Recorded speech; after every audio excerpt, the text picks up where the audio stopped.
Hello, this is Dr. K. In this short video, we're going to look at a bounded stack component. This video is kind of a prelude to another series of videos in which I implement a bounded stack in Java. Okay, first of all, what's a stack? A stack is a last in, first out collection of elements. The classic example is a stack of cafeteria trays, where if you put the trays on the stack one by one, and then you go to take them off, they're going to come off in the reverse order that you put them on. In other words, the last tray that you put on the stack is going to be the first tray to come off the stack. So let's look at this concept in action. Okay, so we're putting our blocks on the stack in alphabetical order. All right, now all four blocks are on the stack. A is at the bottom and D is at the top. And notice here that it looks like we have enough room for about two more blocks. I did that on purpose because I wanted to talk about bounded stacks. So this stack has a bound of 6. Once you put 6 blocks on the stack, you can't add another block without removing one first. Okay, now if we want to remove a block, we have to remove the D block. And that's why we call it a last in, first out, or LIFO data structure. In contrast to a stack, a queue is a first in, first out, or FIFO data structure. And a list is a sequential data structure where you can insert things in any position you want. So let's look at how we're going to set up this bounded stack component. This is the basic structure that you should use for any component where you want to be able to implement the same interface in multiple different ways. In this case, we have two distinct implementations for our bounded stack. We have an array-based implementation and we have a list-based implementation. There are 3 kinds of classes in this design, and it's important to understand the differences between them. First, the red box labeled stack represents the stack interface. And interface consists only of method signatures. It does not contain implementations. Implementations are going to be provided by the subtypes. The purple box abstract stack is an abstract class. That means that some of the stack methods are implemented here, but not all of them. The stack methods that are implemented here are the methods that you are going to implement the same way, regardless of how the stack is ultimately represented. In other words, in the array-based implementation and the list-based implementation, you're going to implement the method isEmpty the same way. You're just going to use the depth method to check if the depth of the stack is 0. If it is, the stack is empty. Since you're going to use the same implementation for the method in both cases, there's no reason to write the same code twice. So you implement it once in the abstract stack class. Finally, the concrete classes, array stack and list stack, are where the remainder of the methods are implemented. And importantly, this is where the representations are. The representation is the private data or the instance variables that are contained in the individual stack objects. Since concrete classes are the only kinds of classes that provide all the data for an object, the only way you can create a new object is by using a concrete class. In Java, the keyword new has to be followed by the name of a concrete class. There's one more distinction I want to talk about before we look at some other players involved in creating this component. And that's the distinction between primary and secondary methods. Primary methods are the methods that use the representation. Remember, that's the private data in the class that's hidden from the user. only concrete classes contain representations, so only concrete classes can have primary methods. For example, the method push is going to be implemented differently depending on whether it's implemented in array stack or list stack. In array stack, the implementation of push will involve an array in the array stack representation.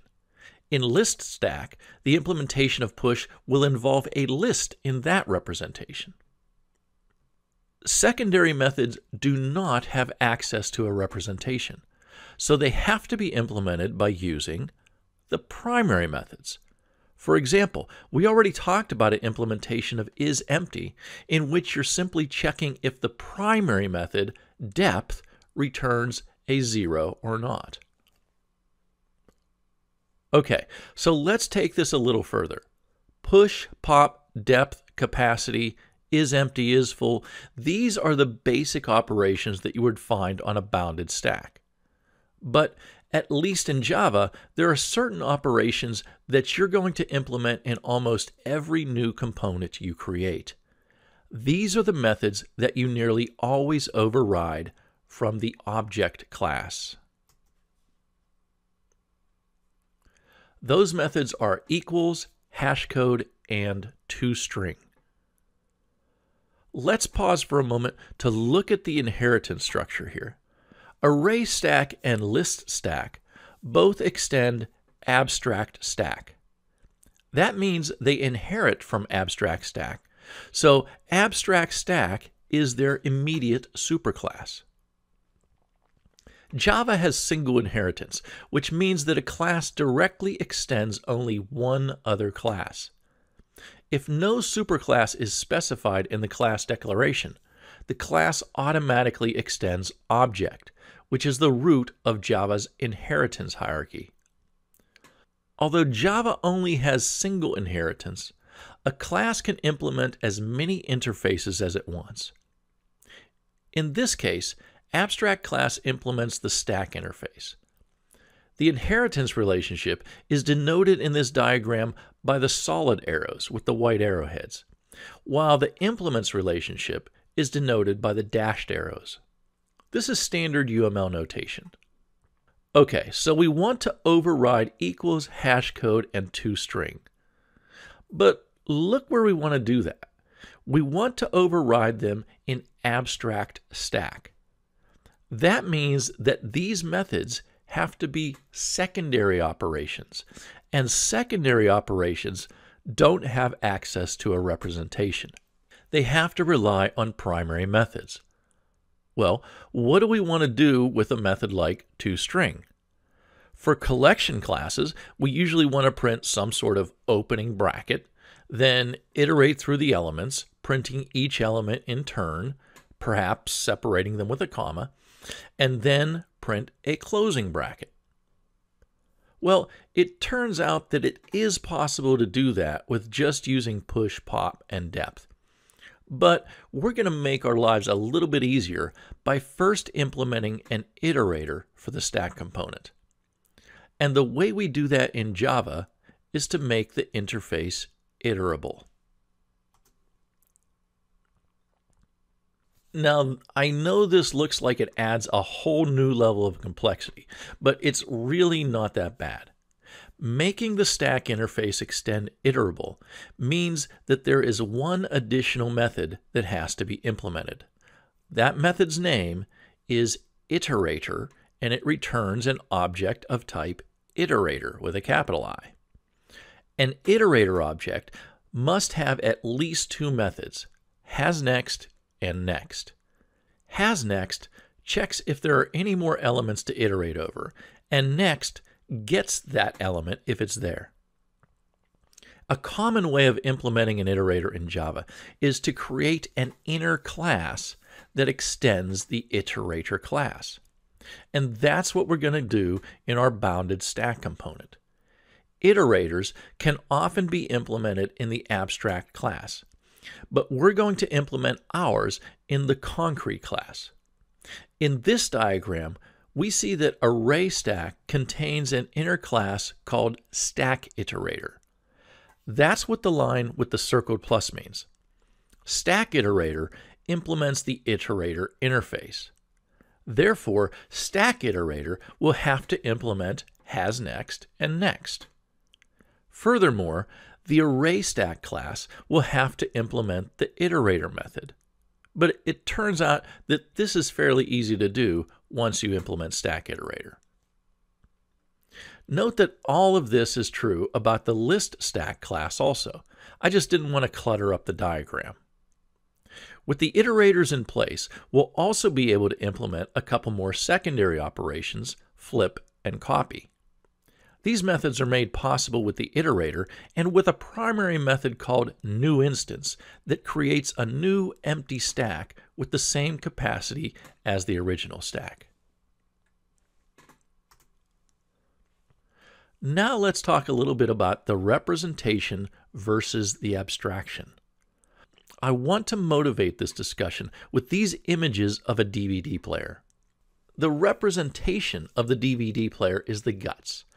It's the wiring, it's the internal components, it's all the things that are hidden from the person using the DVD player. And that's the point. To use the DVD player, you just need to understand how to use the buttons and the dials on the outside of the player. You don't need to understand anything about the wiring inside.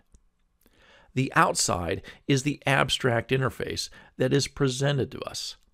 The inside is the internal representation that is hidden from us. This is similar to a software component. The implementer needs to understand the insides, the private fields, the methods, but the user just needs to understand the outside. A mental image of what the objects look like and how the public methods manipulate that object. Let's apply this to our stack example. The internal representation of an array stack consists of three fields: an array of objects called elements that holds the stack elements, an integer depth that represents the current number of elements in the stack, and an integer capacity that represents the maximum number of elements the stack can hold. The abstraction is the bounded stack itself. The bounded stack shown here has three elements: A, B, and C. A is the bottom element, and C is the top element. The 6 subscript after the bracket indicates that this stack has a capacity of 6. Notice the correspondence between the representation and the stack. The first 3 elements in the array correspond to the 3 elements in the stack. The other elements in the array are essentially irrelevant. For this reason, this type of array is sometimes called a partially filled array. This doesn't mean that the array is only half filled, it just means that only some of the elements in the array are important to the abstraction.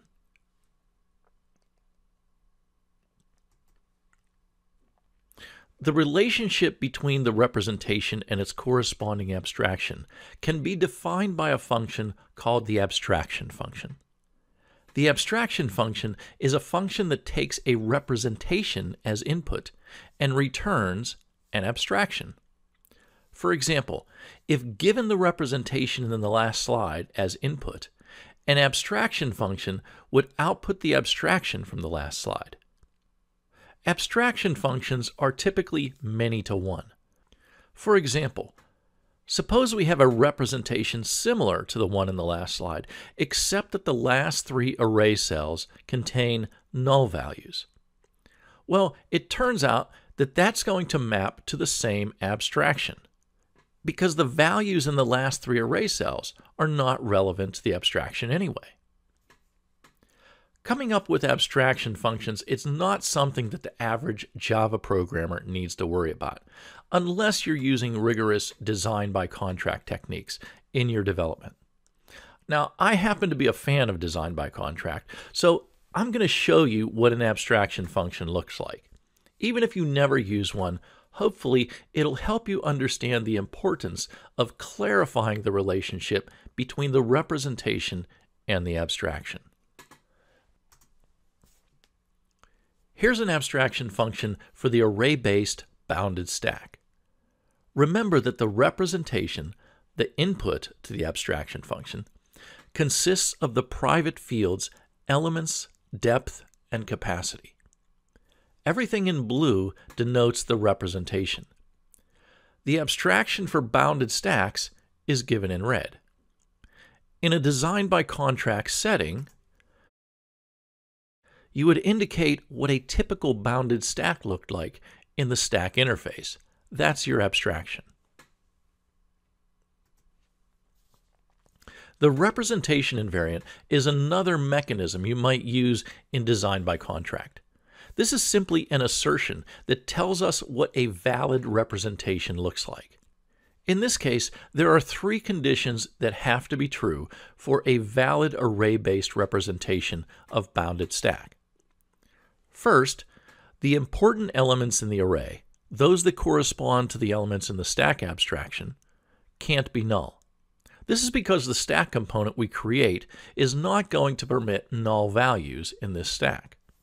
The second condition says that the value of depth must be between 0 and capacity.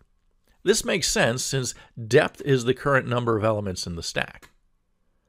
The last condition says that capacity is equal to the length of the array. And that's it for this introduction to the stack component. In another series of videos, I'll implement the bounded stack component in Eclipse. I'll see you there.